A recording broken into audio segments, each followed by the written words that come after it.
Welcome to Vinyl Verdict. I'm Bell. I'm Jamie. And I'm Adam. And this week, it's Jamie's pick. What are we listening to, Jamie? Listen to Gary Numan's 1979 album, The Pleasure Principle.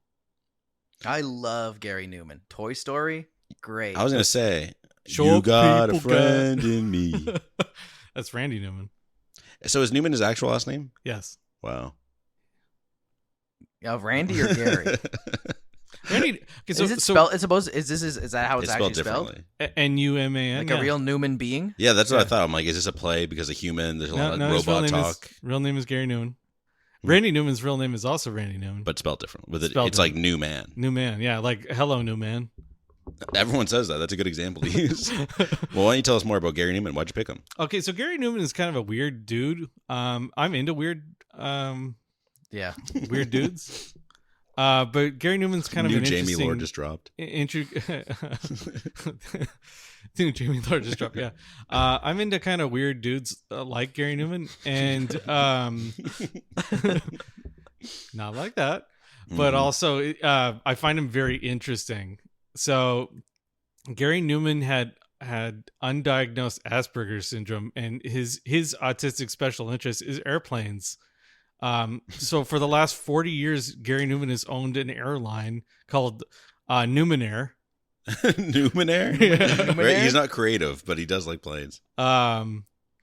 He has circumnavigated the globe in his own airplane twice. He used to perform in air shows and then gave it up after he found that most of the friends he made at air shows died in air show accidents. Oh my gosh. That's why it's safe that you like trains. Yeah. You're probably fine. Yeah. But yeah, Gary Numan is one of the founding fathers of a genre that we now call synth-pop. He started off with a band called Tubeway Army, which is really just a front for him to get a record contract. It's a good name too. Yeah, it's really interesting. So they released 2 albums. They had a vaguely punky sound for the first 2 of them. And then they got enough clout from the second album that he convinced the label to give him his own record contract, and he immediately disbanded Tubeway Army. I was going to say, it was so successful that he's like, I'm never going to make music like this ever again. Yeah, basically. He said that the only way he can get his foot in the door in 1978 or whenever he approached the record label was to say that they were a punk band, and they immediately got signed. Huh. Because punk was that big at the time. Yeah. Punk was, because the Sex Pistols. Also, Pistols this was in the UK, right? Yes. So it was huge. The Sex Pistols had just come out. Every record label wanted their own Sex Pistols, and they came out with Tubeway Army, which sort of vaguely sounds like punk music, but with a lot of synths. It was trending far towards the new wave that emerged from the punk scene. The punk scene, yeah. But anyway, he put out an album every year from 1979 to 1993. So he put one album out every year. Then he sort of went on hiatus for a little while. And now he has a career resurgence. But Gary Numan is highly influential to a number of artists like Nine Inch Nails, because some of his later work leans heavier towards the industrial sound than it does new wave or like synth pop. But his first like 4 or 5 albums are very new wavy or synth pop sounding. Certain groups like Hole and Nine Inch Nails have covered songs from this album. And Nine Inch Nails frequently covers Gary Numan work. But he's like one of those weird like 80s musicians that wasn't very popular in United States. This is his only charting album in the United States, but he had a series of hits in the UK, like 15 or 20 hits. But I find him very interesting. I first heard Gary Numan when I played Grand Theft Auto Vice City because he's on the Wave 103 radio station. His song Cars is on there. Cars is the only radio hit in the U.S. And it's been featured in countless car commercials. Even I've heard it. Yeah, I remember when I got to that part of the album, I was like, that's the song I thought. And like he was a weird blind spot for me because I was surprised when I looked up information about Gary Numan because his article is long. It's it's very long, and usually I've heard of anybody who has. I've heard of most musicians who have like that long of a Wikipedia article, but I had never heard of Gary Numan. What a claim! I think it's I think it's probably true. Yeah, it's hard to get that long of a Wikipedia article that doesn't just say like that doesn't have a big warning at the top that says like all of this is questionable or single source or something like that. Yeah, or like this article is barely notable kind of thing. Yeah. The biggest section on his Wikipedia page is who he influenced or people he's collaborated with. It's a fascinating group. It's rap artists. It's rock musicians and things like that. Like he's good friends with one of the grandfathers of hip hop, Africa Bambaataa. Oh wow. And like he has a collab album with him. That's cool. Yeah, which is very fascinating to me. Like I don't know how they cross paths, but apparently like in early hip hop, they were sampling his beats or like the backing tracks. Before we were recording, I was talking about the Yacht Rock documentary. Yes. And there's a section where like Questlove is talking about how influential like late 70s smooth rock and pop was because it kind of repackaged R&B and tropes from black music of like the 50s and 60s into a pop format and then started getting played on black radio. And like it was a big moment when the Doobie Brothers played on Soul Train. Yeah. Because they were like the first white artists to ever do that. And that was when and Questlove spoke about how he's like, and everybody realized at that moment that, oh my God, those dudes are white. And so much of new wave and like soft rock from the 70s became, because of its foundations in R&B and jazz, became foundational for hip hop, which was referencing a lot of those traditionally black sounds. Yeah, soul and so on and so forth. Yeah. So it's really kind of cool to see how these have diverged and then reconnected through the mix of hip hop. And I think it's also that blend of the technology that was essential to hip hop existing at all, right? Because it was how you were able to start. You got a studio that you could take to your house. It was very cheap. You didn't have to book studio time to make a hip hop record. No. You just needed a microphone and a drum sequencer, and you could produce a hip hop album.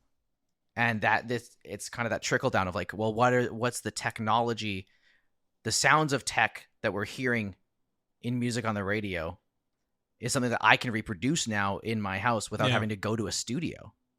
So it's really cool to see how that's all blended to influence hip hop and its origins. What do you think, Mr. Bell? Yeah, I get to be the kind of modern normie who has never listened to this. You know, I've heard Cars, but not probably the whole song, or not purposeful. And I think it's an interesting album. You know, there's a lot of interesting vibes and sounds. I think that it's a little one note, but not in a way that I dislike. It's kind of like past albums we've talked about where it's like you like this one or two songs, or you hate everything. Like it's all very, very similar in vibe. And I don't think it's a bad thing. I like consistency. I like to feel like there's some purpose or cohesion. And I thought it was interesting. I don't think I love it. I think I like what followed. This probably inspired and what followed this a lot more when people were able to experiment more. I feel like maybe the limited scope or accessibility from this being the first album on this project just means like I said, it just feels a little one note. Like I'm sure once he gets more equipment and does a bit more and the genre started to flesh out, it was a lot, or there was like a lot more diversity. But like even in the same album, like what is it, Observer and Cars are the same song, just Observer's worse. Yeah, the back half of this album I have, this sounds like a worse version of Cars, the next song. This sounds like a worse version of Cars, the next song. This is the best version of Cars. Then the song after, this sounds like a worse version of Cars. This is Cars, yeah. It's like, okay. So I don't fault it for that because I understand this being so new. I also think he has a very interesting voice. Yeah. But I enjoy it. But he also doesn't sing a whole lot. He sounds like the robots he's singing like, or singing about, excuse me. Yeah, it's very interesting. I kind of wish that there was, like, there's no choruses. like at all on this album. No. There's no real bridges. It's pretty No. much just like, here's a verse, here's a another verse, and it's split up by the same backing track not changing up. Maybe they've added a whoosh sound, but like it's pretty much just like, here's the song, which makes it feel a little off the time. But again, I don't really falter for that, and I think I give it a pretty average rating at the end of it because of that. But I did enjoy my time with it, and there are a few songs that I was like, oh hell yeah. Yeah. The album to me is interesting because it is one of the first that, like, think about it in the context of the time. Like, disco was still popular when this album came out. It doesn't sound like a disco album. It doesn't really sound like a rock album, and it doesn't really sound like it sort of sounds like a new wave album, I guess. Although sometimes I think new wave kind of sounds more like a rock. The issue is that new wave is almost such a broad term as it's basically useless.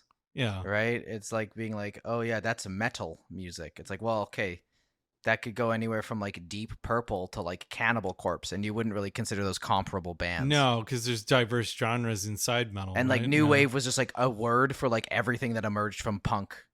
Yeah, everything that synthesizers. it wasn't dance pop, it wasn't rock music, it was something else. Post-punk is another genre that has a terrible... What is it, like world music? Isn't there one that's just like...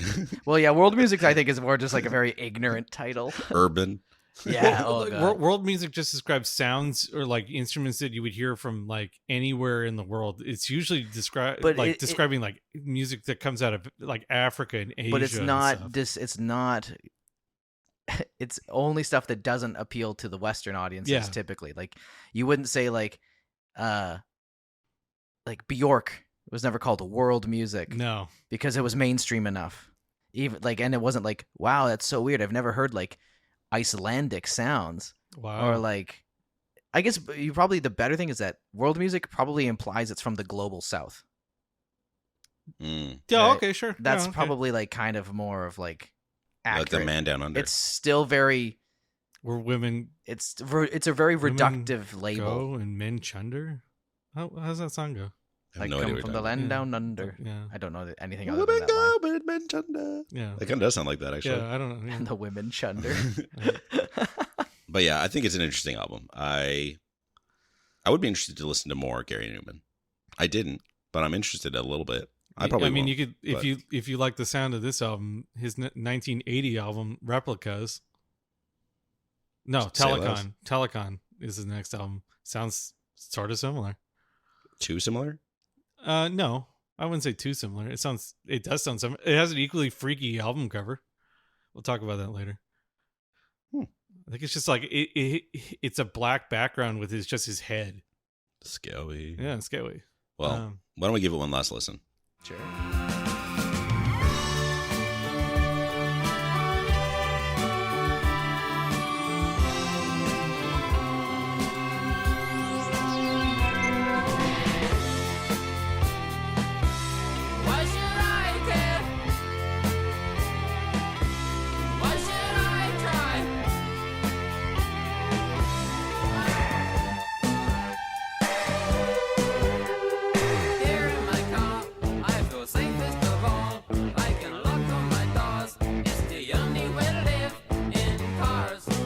Air lane.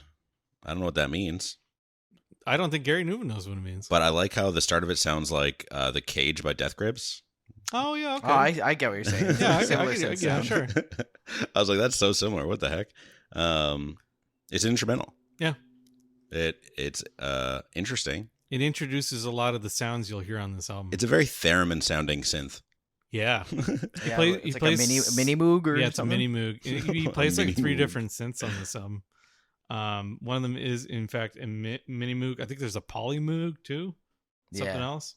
Sure. I think he's credited as playing the poly Moog, the mini Moog. I guess Moog is technically how you pronounce it, and the ARP synthesizer, ARP Odyssey.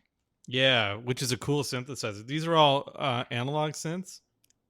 So, if you've ever seen some like dude like pulling like 1/4-inch jacks out of a synth and plugging them into different parts of the synth, that's an analog synth. I guess that's really a reductive way of describing that's some ways. That's a rack-mounted analog. Yeah, because these are all keyboards.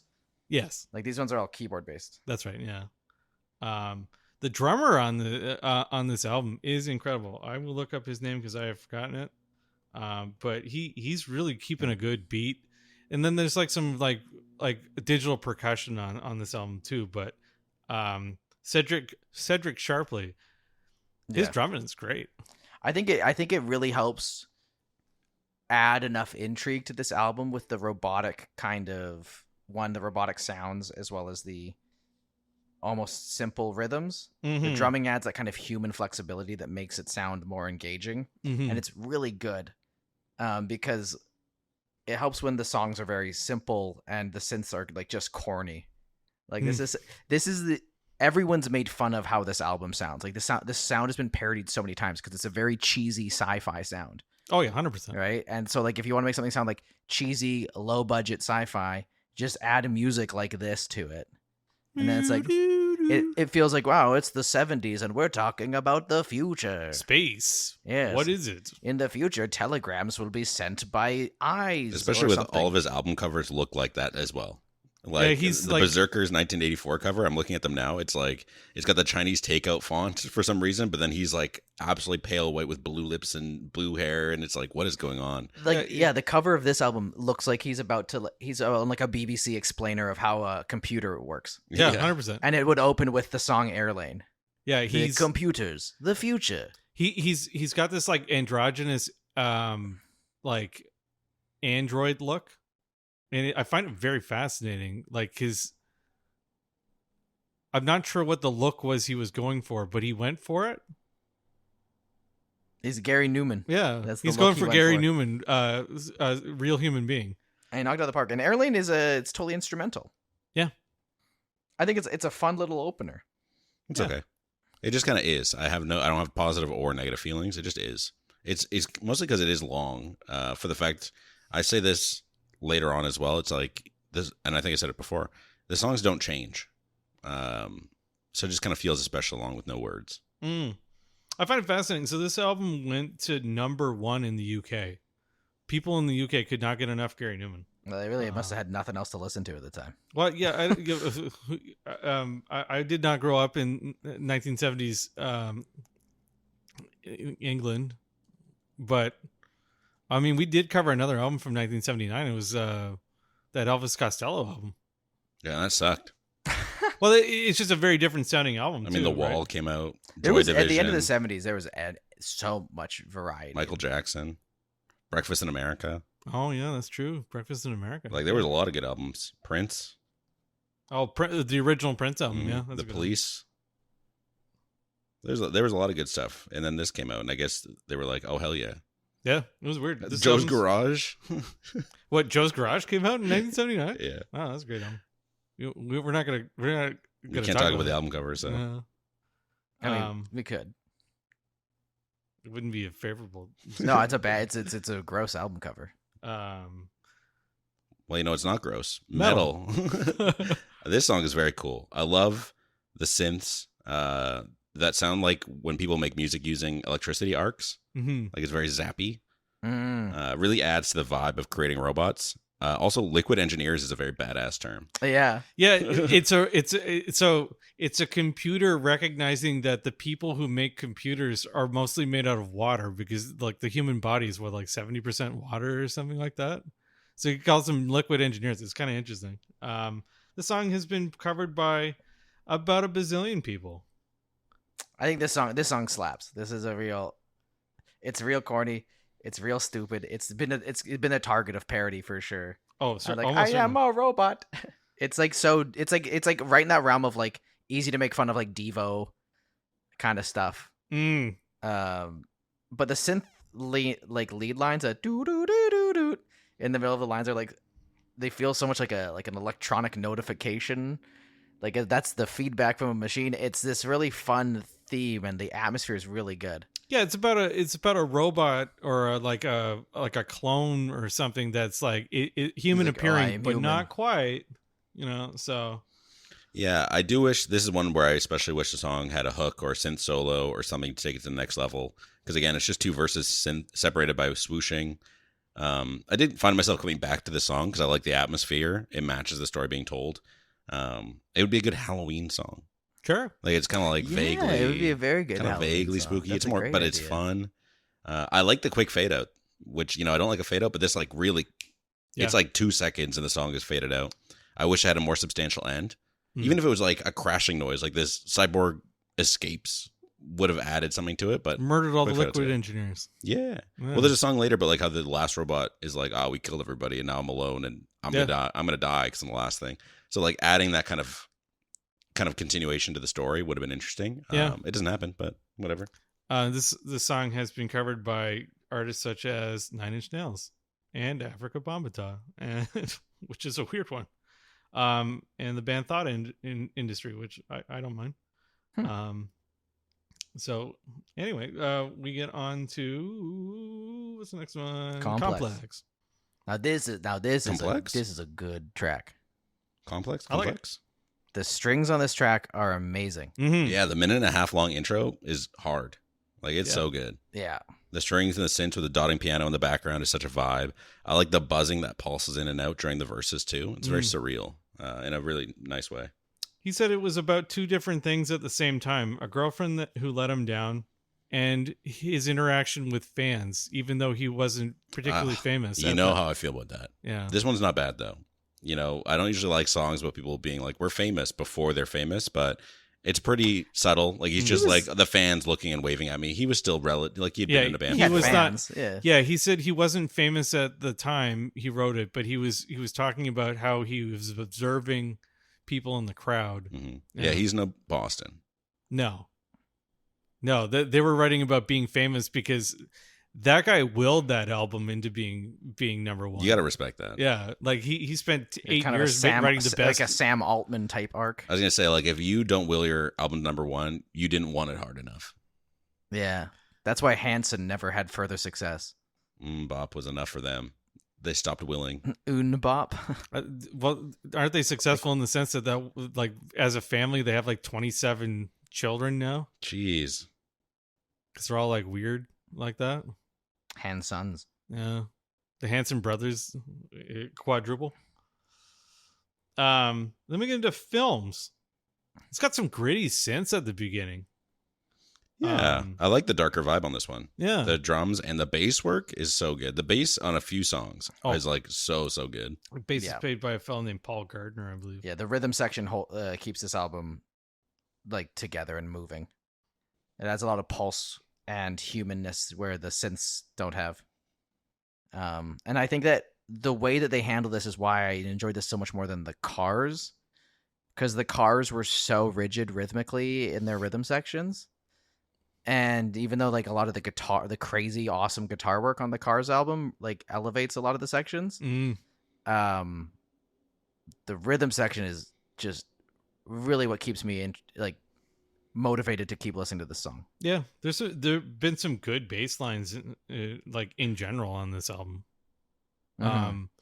The bass line on Metal is inspired by a Beach Boys bass line, which I really appreciate because I really like the Beach Boys song that it's based on. It's based on the bass line is based on the Beach Boys song "Do It Again," which is like really good. It's one of the later Beach Boys songs. I will say that this is when I realized that he sounds so much like some indie band from the mid 2000s. Yeah, and I don't know who the vocalist is. Yeah. It's not like alt J. It's kind of alt J. It's kind of got some of how Isaac Brock sings occasionally for Modest. Yeah, it's like a higher pitch Isaac Brock. I can see that because he's like, "How did that gonna happen?" It's like that weird yelpiness. And I've been trying to figure out who the heck I'm thinking of. I don't like the film. Like I don't know. I do not like the films. I mean, even like it reminds me of White Lines from Denny Brown. It's like that high pitch. Yeah. Oh, fair enough. Yeah. It's yelpy, shouty, not really singing, but it is. It works. Yeah. No, I think it I think definitely it's works great for on the this theme album. of the album. Yeah. It's like what the guy from the Cars was trying to do, but instead he just sounds annoying the whole time. Sorry for that one person who tweeted at us saying I was wrong for disliking the Cars. I wasn't wrong.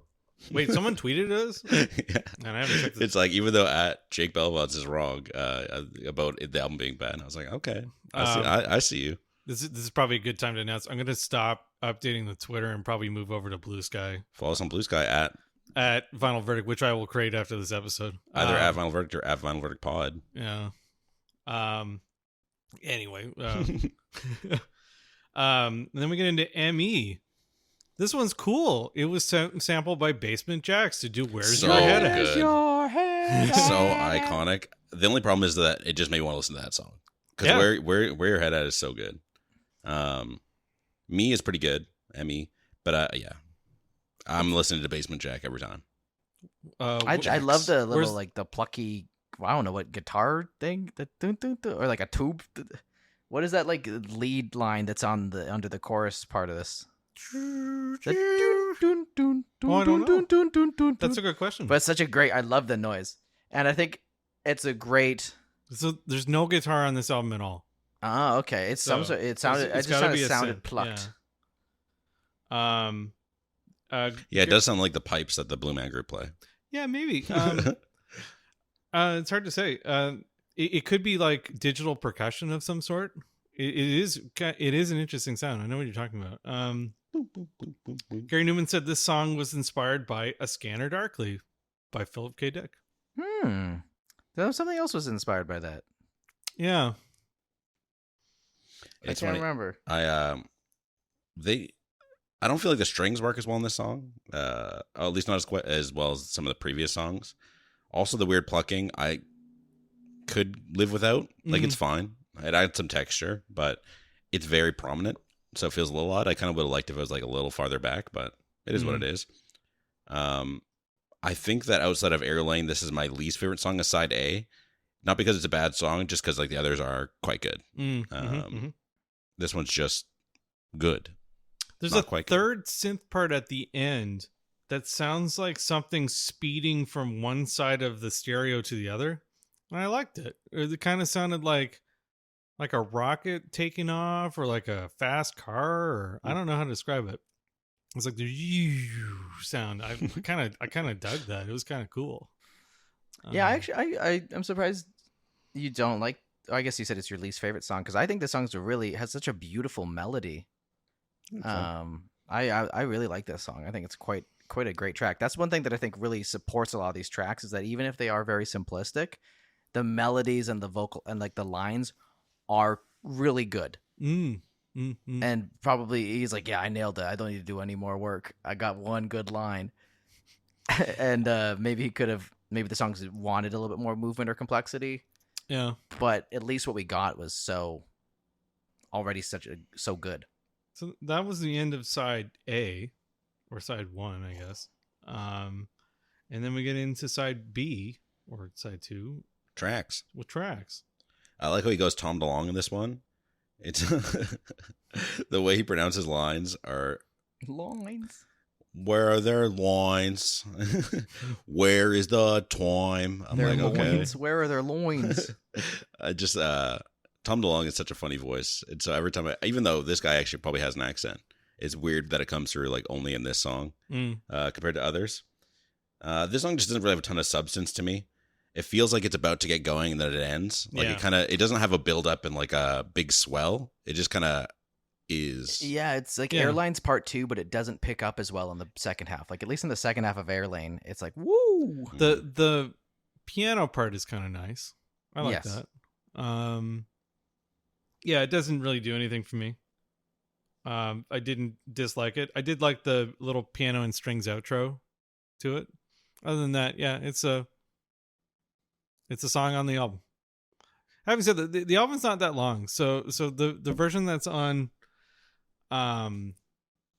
streaming now it has like 16 tracks, but the album that I own only has 10 tracks on it. And I wish they did better at separating those deluxe versus like the originals. Yeah, because like it almost changes history to like either only have the remaster or to add these bonus tracks when it wasn't on the originals. It'd be cool to have it be separated. Yeah, I know Spotify does it a little bit better than Apple Music, but Apple Music is like you get one version. If you're on the expanded edition, it's clearly labeled where this album ends and then the bonus tracks begin. Yeah, but it is only the remaster. It's the remastered version, and if you go to the original version, they just added on 8 more tracks. Yeah, Apple Music only has one, and it is not marked what's the bonus until it gets to the live ones, and this is live bonus track. It's like, well, what about the other 3 Random songs? Oceans and Asylum, and the random 3 songs that are on it were like the B sides of singles or something like that. I didn't appreciate that they were adding them on there, and it was kind of confusing. We've had this happen before too, because we covered the Kinks album, and the Spotify version is just missing the last song. That's wild. To be missing a track is kind of crazy. And I emailed Spotify. I was like, hey, it's missing it. And they're like, well, if you think it's missing the track, you should email the record label. And I was like, I've already done too much work. You should figure out how to make I'll this reach work. out to the distro kid guy. That you emailed Spotify. Oh yeah, the Union Buster. Mm-hmm. Yeah, it is crazy you emailed at Spotify. Nerd. Yeah. Actually, that's to be fair. When we did Electric Guest and the lyrics are wrong, I was very tempted to reach out and be like, hey, Apple Music, your lyrics are wrong. You've done it wrong. But then I didn't want to. Yeah. I was like, that's too much work for the greater good. Does Apple Music host their lyrics? I don't know. On YouTube Music, it shows me where the lyrics are being pulled from. It is not on Apple No, Music. not Spotify just embeds them, I think. I thought it was Genius for a while because I noticed one of the songs in Apple Music had lyrics that matched Genius. Partnership ended. So some of them must still have it and some don't. Yeah. Because I've noticed sometimes one will have it and one won't. So on Spotify for a while, instead of having like the lyrics, you could pull up the Genius notations. Yeah, that was cool. Yeah, and then they got rid of it. Yeah. And so now it's all AI. Yeah, Genius probably was like, hey, can we get some money? No, I think there was money exchanged. But like the Genius was probably like, hey, can we get some more money? And Spotify was like, they said no. Yeah. So I don't know where Apple Music gets theirs, but it's frequently wrong, which is annoying. But up next we get Observer. It's funny, I wrote notes as I was listening for the first time, and my note says this song sounds like that song that goes da na na na da, and then it goes. Turns out that song is on this album. Weird to have a worse version of Cars on the same album. I'd rather listen to that song, and then this song just kind of peters out and ends. Like it's very odd. The drums are fire. Yes. The crazy cool drum fills, a great drum beat, but it is so similar to Cars. Yeah. Like it's even the same, like, I don't know four if I really notes. call it a chord progression because the song doesn't really have a chord progression. I mean, if you're playing piano, it has chords. Dun. Piano, like if you're playing piano, you no, there's no. It's the same chord the whole time. It's just It's not progressing. Oh, sorry. I thought you meant like synths don't have. You could play a chord on. No, I meant like there's just no. It's just the song doesn't have a chord progression. It's the same chord every time. It's the same. Yeah, and which is it's the same as Cars, and it's the same. And it fits. It's the exact same key. It's the same range, same pitch. Yeah, everything. Yeah. Gary Numan wrote this song when he was a teenager, and he had still been undiagnosed with Asperger's syndrome, and he described it as a song about watching the world rather than experiencing it, because he was more preoccupied with observing how other people were acting than actually participating in it. But at the time, the press thought this song was about voyeurism. Which is crazy because it's not sexual at all. Not even a little. I try not to actually look up a ton about the artists when I'm not hosting so that, other people can talk about the stuff and I can react genuinely. I did look up a little bit Gary Numan, and the two things I saw were both him having to fight off the press talking about sexuality. Yeah. Where he's like, no, this song is... Because I knew that fact about the voyeurism. And there was one where it was like, he did an interview about... airplanes. Yeah. And then she started asking questions about sex and put out this article about like Gary Newman's sex fiend. And he was like, I didn't answer a single question about sex. Like, what is this about? Well, you know that anyone that's that into airplanes is a horny freak. Mm-hmm. Yep. And Jamie's into trains. I know the disabled people in trains. Running a train on them, Mm-hmm. No comment. Jamie's beat red. But up next is another song that sounds like Cars. Hard. Conversation. It's got some deep farty synths though. Yeah. They got a little farty sound to them. The bass work is also awesome. It has such a cool sound to it, and the riffs are fun and dynamic, but not overpowering. Because again, there's been some where I'm like, this is just too loud. Like the strings and the Blue Man Group drums on the other song. The bass work is so good on this. It's got this like little electric fiddle, I want to call it. I didn't know what it was either. It's like 4 minutes and 30 seconds. Mm-hmm. Yeah. I think it's kind of neat. I don't know what it is. That's definitely just like a viola or like a fiddle of some sort, but there's a filter over it. It's kind of wild. I like it. It's a great little addition. It's a long song. It does not need to be 7.5 minutes. Mostly because it doesn't change up. No. So like, yes, it's fun and I enjoy it, but like, it's the same thing for 7.5 minutes. I didn't realize it was so long until I started listening to it. That's what I was also thinking. I'm like, I don't know. It's not too bad because I didn't get bored while listening, but because it's 7.5 minutes, I'm probably not going to go listen to it. Yeah. I agree with you on that one. I was like, why is this one so long? This is such a nothing song. I feel like it does just enough to keep me interested for the length of it, but like literally just enough. Like there's just enough switches of here's a new lead line. I Here's wonder a fiddle. Here's a new synth. So this album's 43 minutes long. I wonder if the record label is like, hey, your album is currently 35 minutes long. You need a little bit to pad it out. And they were just like, all right, here's a 7-minute song we've been saving up called Conversation. They were like, perfect. I wonder if all of the songs were longer and this one just didn't get trimmed down. I don't know. With the fact that like some of them fade out, or actually a lot of the songs in this album, and I know Of the Time, Radio, yada, yada, yada, but a lot of these songs fade out. And I wonder if this one just survived the shortening. Hard to say. Couldn't tell you. Yeah. If you're listening out there, Gary Numan, let us know. If Gary you're on Numan- Spotify, you can leave comments. Yeah, sure. Yeah, Gary Numan has contributed a lot to his own Genius page, which I appreciate. Yeah, it's true. Anyway, we get into Cars, the reason we're all Finally. here. Banger. I've heard this one before. The synth work is, again, so much fun on this song, and the pitch-shifting tambourines are quite unique. I, again, wish there was a little bit more going on lyrically, since the song is just da-da-da-da-da-da, just repeated the entire song. But I don't mind, since everything swirling around is a lot of fun, and I just kept head bobbing. Yeah. One thing I thought was interesting about the song is that after about a minute and 30 seconds, there's no more vocals. The song is almost 4 minutes long. Yeah. So here in my car, I think it's so feel funny safe how at this is all. like such a retro futuristic song. mhm. Like this is a song when you're in the 70s, in the 79, you'd be like, this sounds like what the world will be 50 years from now. And now you're like, this is not what it sounds like at all. It's much worse now. This is the song that was a commercial for the Honda Civic. You know, like this is what kind of future we got. And now we got hyper pop. Ugh. I don't know if I like hyper. I don't know. I think I'm happy if the future. No one could predict 100 gex happening, and I think I'm glad that we're in that universe. I've never listened to 100 Gex. If I had them on vinyl. No. Adam enjoys torturing us. Occasionally. Listen, man, on 100 gex is genuinely excellent music, and I think you'd probably like their second album more than their first. So with this song, this is sorry, I didn't mean to just immediately ignore you. With this song, this is his only hit in the US. It went to Just like because it's number about cars. yeah. Trains, planes, Here it's in like- my Ford. Yeah. It's If extremely it was called catchy. Trucks, it'd probably do even better. He had this hit in the US, and then he never went on to have another one. Later he commented it was better to have one than none at all. So true. That So is true. that's a very realistic way of looking at it. Yeah, and then in England or in the UK he went on to have dozens of hits. We've got lower standards there. I don't know, maybe. But the song has been covered by both Nine Inch Nails and Hole and some other artists. How does 9 Inch Nails cover this? Like it very industrially. That's crazy. It sounds kind of cool. Their cover it's pretty good. They play it on occasionally on tours, and I think they might have done a concert with Gary Numan at one point. Gary Numan has said that he really appreciates when artists cover his music. I know some artists don't like it if someone covers their songs. I think that's weird. Who would not like it To to be covered?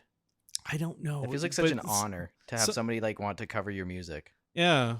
Yeah, he says he gave an interview maybe 5 years ago, and I was reading it this morning, and he said that when someone covers his music, he just gets this huge grin on his face, and like he just really enjoys it. And I was like, that's very wholesome. I appreciate that. But then we get into Engineers, the final track on this album. Mm-hmm. It's not bad. Yeah, it's all right. Yeah. Definitely stays on theme with the talk about engineers, like many other songs, and again, the consequence of these robot people. I don't know if they're chickens? people; they're just Yeah. robots, I guess. Yeah.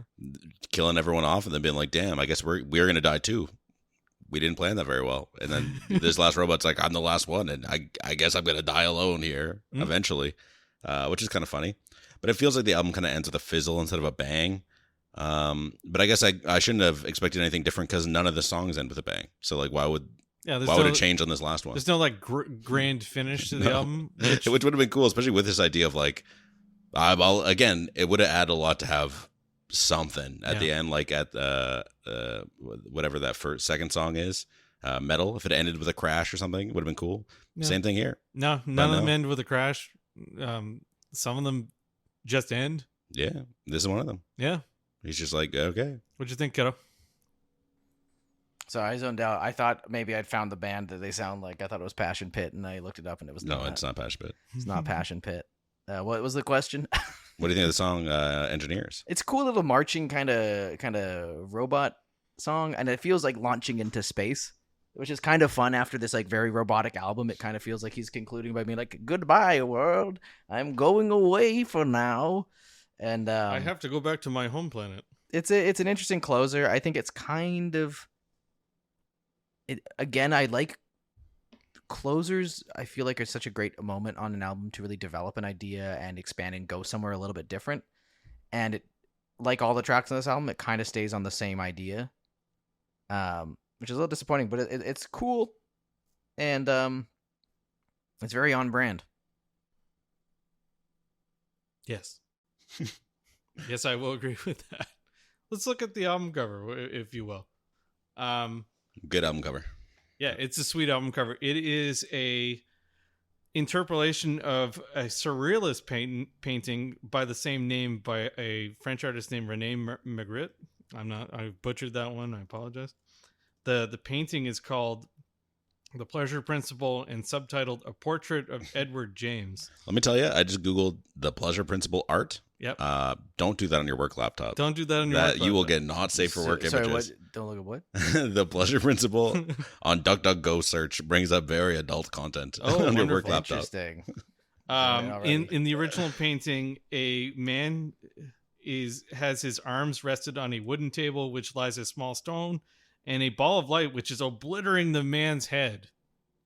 We don't get that on the cover, though. We get him staring. His hands are on the table, but he's just staring at a triangle that's barely lit. He's looking at a glowing pyramid, and then on the back, it's like he's like found. It looks like the internet. He's like looking at the internet. The internet is now. It's also barely glowing. Yeah, that's sort of glowing. It's like he bought it on Temu.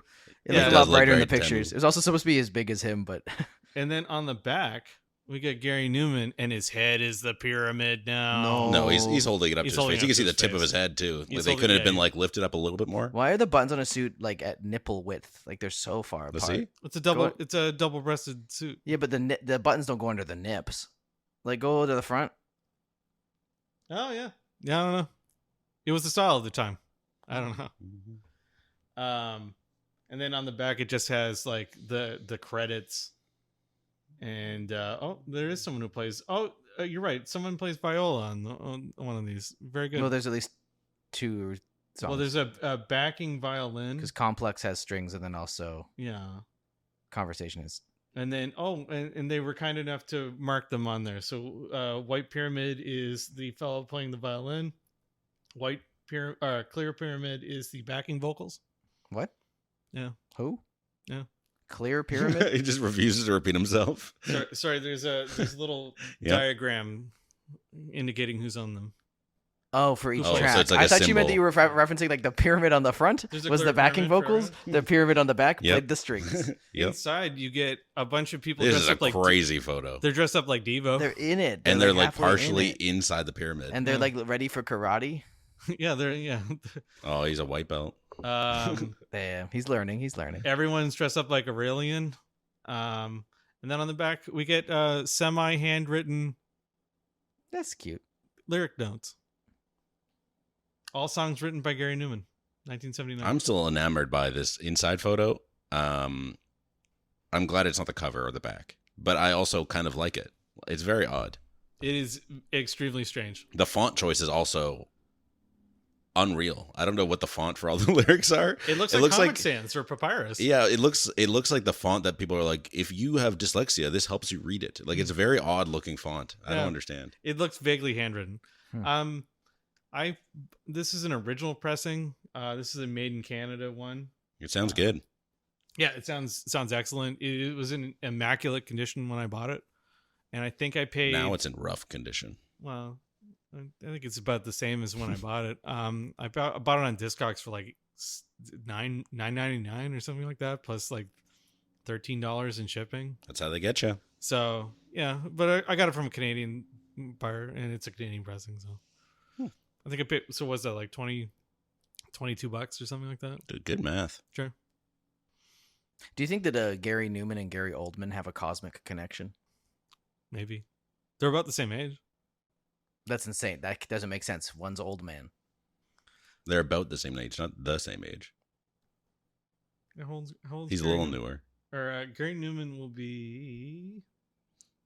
I was saying that we need more bands that just have fun, like Randy Newman and Gary Newman making a band just called like Newman and Newman. Can they find a third one? Newman and Newman. Newman. Call it OK Newman. Yeah. Well, let me give my final verdict. You know, I think I like new wave music. This is an album that I think falls in the category of lives or dies by the vibe, with the album feeling a little one note, but I liked the note. I found myself going back to a couple songs over the last few days, and though I don't really want to listen to the whole album again, I could definitely see myself listening to more by Newman or new wave as a whole.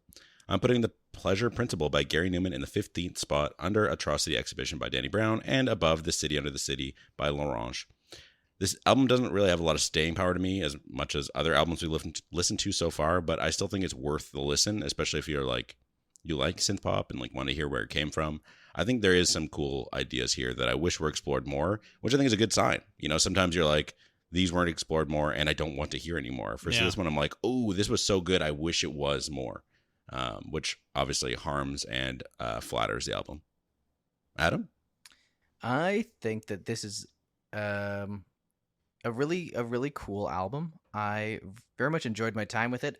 There are some supremely high highs for me. Like Complex is an incredible song. I love that song. Absolutely beautiful. Me is a great song as well. Cars is also super fun. Texturally and rhythmically, there's not a lot of diversity, but it's like a kind of a deep dive and exploration into one specific sound. And I agree with Bell. I like the sound. For me, it is going in the 18th spot, under Synchronicity by The Police, and above Lana Del Rey's Did You Know That There's a Tunnel Under Ocean Boulevard. Interesting. Those are good company. Honestly, it's a good list. This year's been such an interesting list, hasn't it? So I put it in the number 8 spot, below This Old Dog, and just above Master of Reality by Black Sabbath. Good company. I like the song. I think it's kind of weird and interesting. Well, like Bell said, I would like to listen to more Gary Numan, so I will, because I own it. I own the next album. I don't own. So I think we looked it up once. He has like 27 albums or something like that. I'm not gonna buy all of them. Some of them are weird industrial music, and I'm not into that. Which is why I don't own any 9 Inch Nails albums and stuff like that. I just find some of it kind of too grating. But what are we listening to next week? We're listening to Adam's pick. Yes, the third album from Icelandic art pop auteur Björk. It's called Homogenic. Straight up Björk in it? Straight up Björk in it. And by it, we mean homogenic. Homogenic. Homogenic. I like the sound of that. I'm going to look that up later today. I've never listened to Björk. Wow. Likewise. One day you guys will pick an album that I'm like, I've listened to this extensively, but not this week. I'm excited for that. It should be fun. Iceland. Yeah, and this is probably this album of her albums is the most influenced by her Icelandic heritage. Wow. Yeah. Well, speaking of aftercare. What's your heritage? We're all Canadian here. What's your guys' favorite Canadian artist? I like Gordon Lightfoot. Oh, God. That was a quick answer. I probably Protest the Hero. They're like one of my favorite bands. Man, I haven't thought about Protest the Hero in a long time. I've never listened to them very recently. Never listened to them before. You wouldn't like them.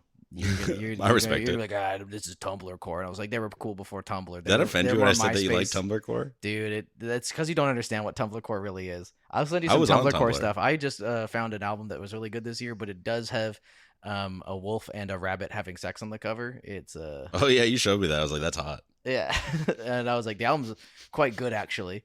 I don't judge the album cover. Yeah. So, fun fact about Protest the Hero, they're sort of from my hometown. Yeah. Yeah, they're sort of from that end of Ontario that I'm from. And I went to an Alexis on Fire Protest the Hero show. That would be a good show.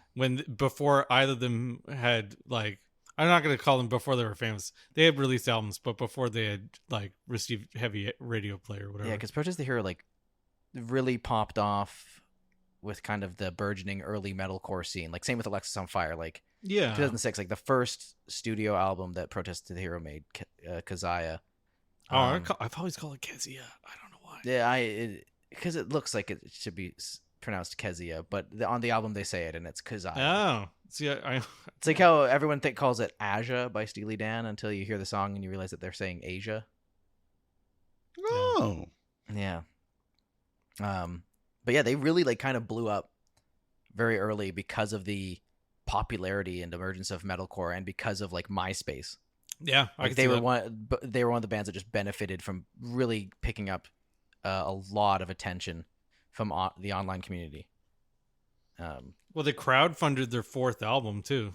Yeah, and then they released an EP where they dropped a song every month. They did a subscription model. Oh, that's cute. They have a very interesting history because they've always been kind of they came not that up popular. They came up with Alexis on Fire, but they were never as popular as them.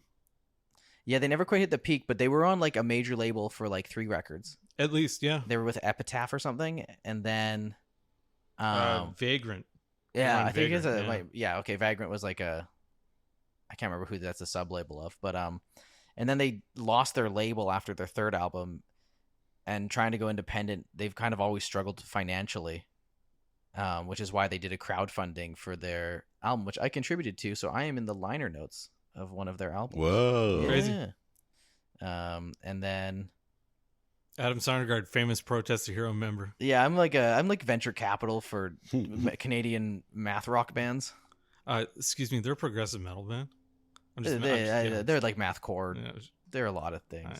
They're like hardcore punk as well. But yeah, that's probably my favorite Canadian artist.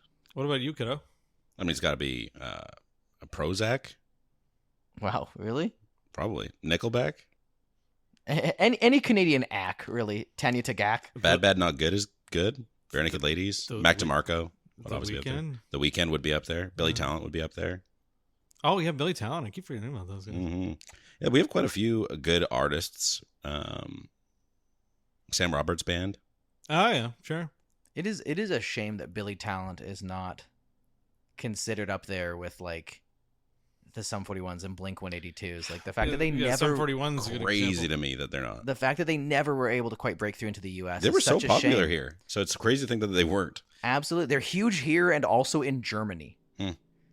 They got really popular in Germany. And yeah, it is crazy because Sum 41 and Simple Plan both were able to cross over to the States to have great success. One of the worst concerts I've ever been to is a Billy Talent concert. That's too bad. It was so bad. Like they came out wasted. They played like 7 songs and they were like, "Good night." I was like, "What?" When I saw them, they were absolutely. But the 2 times I've seen them, they've been incredible. Yeah, this was a long time ago. So that would have been like 2007 or 8. Yeah, I didn't see them when I was that was like Billy Talent 2 era. Oh, that'd be so fire. Yeah. I would love to see that. Their records are very expensive for any like the classics. So much of the art that they did for Billy Talent 2 is so cool. I have the CD and the booklet. Oh yeah. And the booklet inside, they have like a different art for every single song. Oh, very nice. And it's really cool, like oil paintings and stuff. They were doing so back then, like CD jackets, because you got a booklet in them. There was a lot more than you would ever get in some records. Yeah. I mean, because it was a small booklet, so it was easier to get more stuff. Yeah, cassettes didn't even get that, even though they had plenty of room to put a tiny book. Yeah, a little baby-sized book. Yeah, their first 3 albums are really fire. One day when I decide to spend like $300, I'll get one of their first 3 albums. Sure. And I would love to talk about them. But that I'm sure is it'll go not back into anytime pressing soon. too. So. Or when Pez gets that repress. Wait, oh my god! Aren't we gonna get like a 20-year anniversary for one of those pretty soon? Probably. Yeah, I'm sure that'd probably be a they'll great repress time them, to do a vinyl press. I don't know if it'll be that soon if because they like what need any- 2026 2026 is Yeah. like a year from now. Wasn't it 2005, 2007? are 1 and 2. I don't know. But if you guys want marketing, if you want to like maybe give us a promotional pressing, we could advertise it to our large fan base. Yeah, you know, Hey. the lead singer listens to this podcast. Yeah. Yeah, we got our Spotify Wrapped. Thank you for everyone who was we were their top podcast. 49 countries this year. Mm-hmm. We were the Including top the 10 Maldives. for hundreds of people, which is crazy. Yeah. Shout out to Or top people five, in the sorry. Maldives listening to us. That's Shout out crazy. to our 2 listeners in Iran. Shout out to Plouf. Shout out to Plouf. He was there for half of this year. Yeah. Shout out to Plouf. We miss you. Shout out to Ben Koelowitz, who is Shout out Ben. who listens to us and is in the band Billy Talent. And Ian, I think I can't remember his last Dessau. name. Yeah, he's the bass player, I think. Yeah, and he's got great hair. His hair's got such incredible. He's got the vert. Johnny Bravo hair. Yeah, absolutely wild. Well, tune in next week when we listen to Homogenic Sure, by Bjork. Björk. Listen along. Rate us 5 stars. Leave a comment. Vote. We have polls sometimes that say, what's your final verdict? If Yeah. you're on Spotify. Follow us on Blue Sky. At Final Verdict. Oh, Or whatever I subscribe to our created. YouTube channel. Yeah, we have a YouTube channel now. If you prefer to watch on YouTube, do. We're uploading all the episodes ever slowly. Yeah. And we'll get into the habit of releasing this at the same time we release on podcast platforms. So far, all of them except the first 6 are up there because I don't have the files for those anymore. Rest in peace, those files.